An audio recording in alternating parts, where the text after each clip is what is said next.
आज की क्लास में बेसिकली हम BHIC 104 के यूनिट 2 को कवर अप करने वाले हैं, जिसका टॉपिक है रोमन एम्पायर के इकोनॉमिक एंड सोशल स्ट्रक्चर। अगर हम इसमें इकोनॉमी के नेचर की बात करें तो रोमन एम्पायर में जो नेचर था इकोनॉमी का, दैट इज़ जो वहाँ का जो मेन सोर्स ऑफ वेल्थ था दैट इज़ लैंड। लैंड जो था बेसिकली प्रिंसिपल सोर्स था वेल्थ के लिए। अब लैंड को किस तरह से वो यूज़ करते होंगे, तो लैंड को बेसिकली वो सीरियल की कल्टीवेशन के लिए यूज़ करते थे एंड एग्रीकल्चर के प्रोडक्शन के लिए। अगर हम एग्रीकल्चर प्रोडक्शन में देखें तो ऑलिव्स के लिए एंड वाइन्स के लिए। पैस्चराइज करते थे कैटल को, शीप को एंड हॉर्सेस को। रोमन एम्पायर में ऐसा देखा गया है कि एरेबल फार्मिंग एंड विटिकल्चर जो था वो कॉमन था। एरेबल फार्मिंग का मतलब होता है क्रॉप को ग्रो करने से पहले ही फील्ड को प्लव किया जाता है, और विटिकल्चर में बेसिकली ग्रेप्स की फार्मिंग को विटिकल्चर कहते हैं। तो ये एरेबल फार्मिंग एंड विटिकल्चर जो थी वो कॉमन थी as compare to stock raising. Economic and social structure में अगर हम टाउन की बात करें तो टाउन जो था वो बेसिकली मैन्युफैक्चर और क्राफ्ट्समैन के लिए, ट्रेडर्स के लिए एक मेन सेंटर नहीं था। तो मेन सेंटर क्या थी, बेसिकली टाउन के लिए जो सेंटर था वो लैंड ओनिंग क्लासेस के लिए टाउन सेंटर था। अब लैंड ओनिंग क्लास जो थी अपने इनकम को डिराइव करती थी कॉर्न से, ऑयल से एंड वाइन से। कॉर्न, ऑयल एंड वाइन्स ये सारे सिचुएटेड थे सिटी के आउटसाइड में, और इनको हेल्प करते थे स्लेव लेबर। स्लेव लेबर जो थे वो कंट्री के आउटसाइड में, मतलब कंट्री साइड में एग्जिस्ट करते थे, और वो इनकी हेल्प करते थे कॉर्न, ऑयल और वाइन्स की प्रोडक्शन में। ये प्रोवाइड करते थे वेल्थ एंड लीजर बेसिकली किनको, लैंड ओनिंग क्लासेस को। तो पूरा ओवरऑल समझें तो जो लैंड है वो हमारा बेसिकली सोर्स ऑफ वेल्थ है। अब लैंड में वो एग्रीकल्चर करते हैं, सीरियल का प्रोडक्शन करते हैं जिसमें हमने ऑलिव एंड वाइन देखा। पैस्चराइज भी करते हैं कैटल को, शीप को एंड हॉर्सेस को। उसके बाद हमने ये भी समझा कि टाउन जो है वो मैन्युफैक्चर के लिए यूज़ नहीं किया जाता। उसके बाद हमने क्राफ्ट्समैन के लिए भी यूज़ नहीं होता, ट्रेड्स के लिए भी यूज़ नहीं होता। तो टाउन किसके लिए बेसिकली सेंटर था, मेन सेंटर। तो टाउन हमारा मेन सेंटर था लैंड ओनिंग क्लासेस को। लैंड ओनिंग क्लासेस को जितनी भी सुविधाएं थी वो प्रोवाइड करते थे स्लेव लेबर। इस स्लेव लेबर के बारे में ही हम अगले टॉपिक में पढ़ने वाले हैं। तो स्लेव लेबर कहाँ पे एग्जिस्ट करते थे, स्लेव लेबर आपके एग्जिस्ट करते थे कंट्री के साइड में, और कंट्री के ही साइड में ये कॉर्न, ऑयल्स एंड वाइन्स ये सारी प्रोडक्शन होते थे। हमारा जो नेक्स्ट टॉपिक है that is slave economy. Slave economy को समझने के लिए सबसे पहले हम समझते हैं कि स्लेव के सोर्सेज क्या क्या थे। तो अगर हम पहले सोर्स की बात करें तो that is war and conquest. अब होता ये था कि रोमन एम्पायर में जो भी वॉर होते थे तो उनमें जिन कैदियों को लाया जाता था बाद में उनको ट्रांसफ़र किया जाता था स्लेव में, और उनको अलग अलग काम दिए जाते थे और उनमें उनको इन्वॉल्व रखा जाता था।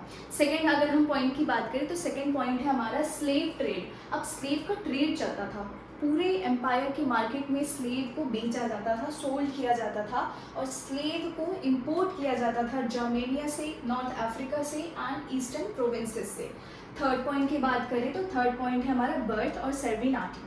अब बर्थ बेसिकली अब जो भी बच्चा किसी भी स्लेव फैमिली से बिलोंग करता है या बर्थ लेता है तो वो ऑटोमेटिक स्लेव बन जाता है। फोर्थ पॉइंट की बात करें तो डेप्ट स्लेवरी। अब जो डेप्ट स्लेवरी था इसका मतलब ये था कि चाहे वो इंडिविजुअल या फिर अपने बच्चों को वो सेल कर देता था। क्यों? क्योंकि अगर उसने कोई डेट को, कर्जे को अगर नहीं चुकाया होता था तो वो खुद को या फिर अपने बच्चे को सोल कर देता था। तो ये सारे सोर्सेज हैं कि किस तरीके से स्लेव बन रहे थे। सोर्स क्या क्या थे स्लेव के हमारे, तो सबसे पहले हमने देखा war and conquest. Second is slave की ट्रेडिंग हो रही थी। थर्ड, अब बच्चा पैदा ही हो रहा है स्लेव की फैमिली में तो वो ऑटोमेटिक स्लेव है। देन डेप्ट स्लेवरी। डेप्ट स्लेवरी इतनी तो नहीं थी पूरे एम्पायर में, बट हाँ थोड़ी बहुत हो रही थी डेप्ट स्लेवरी। नेक्स्ट हम स्लेव इकोनॉमी में ये समझते हैं कि role of slaves in economy. Slaves का क्या रोल था इकोनॉमिक सेक्टर में। तो अगर हम इकोनॉमिक सेक्टर में बात करें तो सबसे ज़्यादा स्लेव जो है वो एग्रीकल्चर के लिए यूज़ किए जाते थे। तो अगर हम पहले एग्रीकल्चर पॉइंट की बात करें तो मेनली स्लेव को अगर यूज़ किया गया तो वो बेसिकली एग्रीकल्चर के लिए यूज़ किया गया। उसमें भी जो बड़े ज़मींदार होते थे उनके खेतों में वो काम करते थे और उसको कहा जाता था लाटी फुंडिया। अब जो लाटी फुंडिया थी वो बेसिकली बड़े ज़मींदारों के खेत होते थे और उनमें वो काम करते थे स्लेव। और ये क्या कौन कौन से क्रॉप्स को बेसिकली प्रोड्यूस करते थे, तो वो स्टेपल क्रॉप्स को ग्रो करते थे जैसे कि वीट, ऑलिव्स एंड ग्रेप्स। अगर हम सेकेंड पॉइंट की बात करें तो माइनिंग। सबसे ज़्यादा ब्रूटल फॉर्म था इस पूरे स्लेव लेबर में, सबसे ज़्यादा स्लेव के लिए बहुत ज़्यादा ये ब्रूटल फॉर्म था। ये बेसिकली क्या करते थे, स्लेव से क्या क्या करवाते थे, एक्सट्रैक्ट कराते थे प्रीशियस मेटल्स जैसे कि गोल्ड हो गया, सिल्वर हो गया एंड कॉपर हो गया, और साथ ही साथ रिसोर्सेज जैसे कि सॉल्ट एंड जो स्टोन होते हैं उनको भी एक्सट्रैक्ट कराते थे। और इस पूरे प्रोसेस में जो उनकी कंडीशन थी वो बहुत ज़्यादा एक्सट्रीमली हार्श थी, उनको कोई भी प्रोटेक्शन नहीं दिया जाता था। सबसे ज़्यादा अगर स्लेव की बहुत ज़्यादा प्रॉब्लम जो उनको फेस करना पड़ता था वो माइनिंग के केस में ही फेस करना पड़ता था। स्लेव इकोनॉमी में अगर हम रोल ऑफ स्लेव्स इकोनॉमी के थर्ड पॉइंट को समझें, दैट इज डोमेस्टिक स्लेवरी। होता ये था कि जो स्लेव्स थी वो वाइड रेंज में टास्क को परफॉर्म करती थी वेल्दी रोमन हाउस होल्ड में। अब रोमन एम्पायर में जितने भी रिच क्लासेस के जो लोग होते थे वो काम करवाते थे स्लेव से, जैसे कि कुकिंग, क्लीनिंग एंड बच्चों को पढ़ाना। तो ये सारी चीज़ें जो थे, जो बड़े बड़े रोमन एम्पायर के रिच क्लासेस थे वो ये सारी चीज़ें कराते थे स्लेव से। अच्छा, कुछ जो स्किल्ड स्लेव होते थे जैसे कि आर्टिसन हो गया या फिर सेक्रेटरीज हो गए, वो सर्व करते थे एडमिनिस्ट्रेटर किसी नोबल हाउस होल्ड में। तो ये डोमेस्टिक स्लेवरी थी। बड़े बड़े जो रिच पर्सन थे रोमन एम्पायर में वो भी स्लेव को यूज़ करते थे। अगर हम फोर्थ पॉइंट की बात करें, that is manufacturing and crafts. Manufacturing and crafts में हम देखें तो जो शहरी इलाका था, जो अर्बन एरिया था, वहाँ पे स्लेव वर्कर जो थी वो बेसिकली वर्क करते थे वर्कशॉप पे या फिर फैक्ट्रीज में। अब वो वर्कशॉप और फैक्ट्रीज में क्या काम करते थे, तो वो प्रोड्यूस करते थे बहुत सारे गुड्स को, जैसे कि मिट्टी के बर्तन, कपड़े, टेक्सटाइल, पोएट्री, ये सारी चीज़ें स्लेव से काम कराया जाता था इकोनॉमी के पर्पस पे। स्लेव इकोनॉमी में अब जो हम समझने वाले हैं, that is social status and legal status of slave. Slave के सोशल एंड लीगल स्टेटस को समझने वाले हैं। तो सबसे अगर पहले हम समझें तो स्लेव को बेसिकली पर्सन की तरह ट्रीट नहीं किया जाता था, उनको प्रॉपर्टी की तरह ट्रीट किया जाता था। तो उनको प्रॉपर्टी समझा जाता था, ना कि पीपल। अब प्रॉपर्टी में जो मास्टर है वो उन अपनी मर्जी के हिसाब से या तो उनको पनिश कर सकता है, सेल कर सकता है, मतलब मास्टर के पास सारे पावर है, सेल कर दो या फिर पनिश कर दो या फिर इवन मार दो। उनके पास कोई भी लीगल राइट नहीं था स्लेव के पास। अच्छा, जो एज कंपेयर टू शहरी या फिर कह सकते हैं गांव, रूरल और अर्बन स्लेव में थोड़ा सा हम कह सकते हैं डिफरेंस देखने को मिलता है। अर्बन स्लेव को इतनी ज़्यादा प्रॉब्लम फेस नहीं करना पड़ता, इतने ज़्यादा हार्श कंडीशन नहीं फेस करना पड़ता as compare to rural slave को। अगर हम सेकेंड पॉइंट की बात करें तो सेकेंड पॉइंट इज फ्रीडम, जिसे मैन्युमिशन भी कहा गया है। अब यहाँ पे ये होता है कि या तो मास्टर अपनी मर्जी से स्लेव को फ्री कर दे या फिर जो स्लेव है वो फ्रीडम को परचेज कर ले।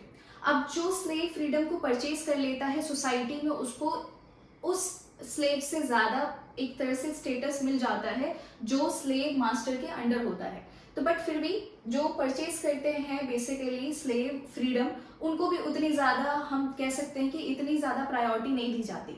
तो ये फ्रीडम और बेसिकली स्लेव को जो प्रॉपर्टी समझने का कंडीशन, प्रॉपर्टी समझने का जो एक कह सकते हैं कल्चर है, वो रोमन एम्पायर में देखा जाता है। और स्लेव की बेसिकली बहुत ज़्यादा हार्श कंडीशन में उनकी लाइफ चल रही होती है। नेक्स्ट पॉइंट की बात करें, that is impact on Roman Empire. अब स्लेव इकोनॉमी का रोमन एम्पायर में क्या क्या इम्पैक्ट होता है वो समझते हैं। सबसे पहला जो हमें इम्पैक्ट देखने को मिलता है, that is dependency on slavery. अब ये होता है कि हर चीज़ स्लेव से करवाई जा रही है, एग्रीकल्चर स्लेव से करवाई जा रही है, माइनिंग स्लेव से करवाई जा रही है। इसकी वजह से जो रोमन एम्पायर की इकोनॉमी है वो टोटली डिपेंड हो गई है स्लेव लेबर पे। अब इसकी वजह से क्या हो रहा है, एक रिजिड स्ट्रक्चर बन चुका है रोमन एम्पायर में, जिसकी वजह से वो नए ऑल्टरनेट लेबर सिस्टम में वो शिफ्ट ही नहीं कर पा रहे। तो इसकी वजह से क्या हो रही है, इकोनॉमी की डिक्लाइन हो रही है और डिपेंडेंसी भी बढ़ रही है स्लेव लेबर पे। सेकेंड अगर पॉइंट की बात करें, that is economic stagnation.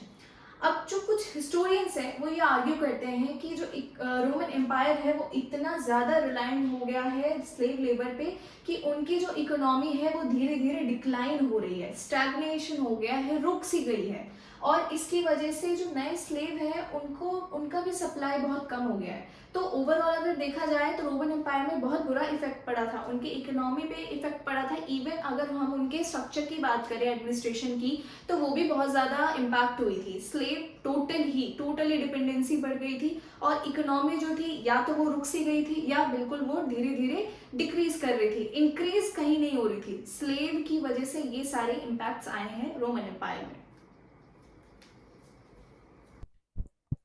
Slave economy में अगर हम लास्ट पॉइंट की बात करें, that is decline of slavery in a late empire. Late empire में किस तरीके से स्लेवरी का डिक्लाइन होता है, तो वो समझते हैं। तो सबसे पहले अगर हम पॉइंट की बात करें, दैट इज अब स्लेवरी इकोनॉमी से यहाँ पे शिफ्टिंग हो रही है टीन एंड फार्मिंग में, ट्रांसफॉर्मेशन हो रहा है स्लेवरी से टीन एंड फार्मिंग में। Tin and farming basically colony थी जिसमें फ्री पीजेंट, फ्री स्लेव्स ये वर्क करते थे लैंड पे, और उसके बदले में वो उनसे क्या मांगते थे, प्रोटेक्शन मांगते थे और कुछ प्रोडक्शन का शेयर मांगते थे। स्लेव का जैसा कंडीशन था वैसा इनका कंडीशन नहीं था। ये बदले में उनसे प्रोटेक्शन मांग रहे हैं और साथ ही साथ कुछ शेयर मांग रहे हैं प्रोडक्शन का। और अगर हम दूसरे पॉइंट की बात करें, that is Christianity and slavery. अब होता ये है, लेट एम्पायर में जैसे जैसे क्रिश्चियनिटी स्प्रेड होती है, तो क्रिश्चियनिटी स्प्रेड के साथ साथ क्रिश्चियन स्पिरिचुअल इक्वालिटी की बात करते हैं। तो यहाँ पे एक वर्ड आया है इक्वालिटी। अब पहले क्या था, स्लेव के साथ माइनिंग में हार्श कंडीशन थी, एग्रीकल्चर उनसे कराया जाता था, कंट्री साइड में बेसिकली वो काम करते थे और लैंड ओनर जो थे वो उनका फायदा उठाते थे। तो बेसिकली यहाँ पे जो इक्वालिटी का टर्म यूज किया गया है, इसकी वजह से लेट एम्पायर में एक एम्फेसाइज होने लग गया लीगल रिफॉर्म का। अब लीगल रिफॉर्म के जो एम्फेसाइज होने लगे, उनकी वजह से स्लेव की कंडीशन इंप्रूव होती गई धीरे धीरे। तो अगर हम दोनों पॉइंट को मर्ज करके देखें, तो यहाँ पे शिफ्टिंग होने को देखने को मिल रहा है। अब यहाँ पे चीजें क्या हो रही है, यहाँ पे पूरी तरीके से आश्रित नहीं है मास्टर पे, या उनको एक्सचेंज में प्रोटेक्शन भी चाहिए और साथ ही साथ कुछ प्रोडक्शन का शेयर भी चाहिए। दूसरी इक्वालिटी की बात की गई। अब इक्वालिटी चाहिए तो क्या करना पड़ेगा, रिफॉर्म करना पड़ेगा।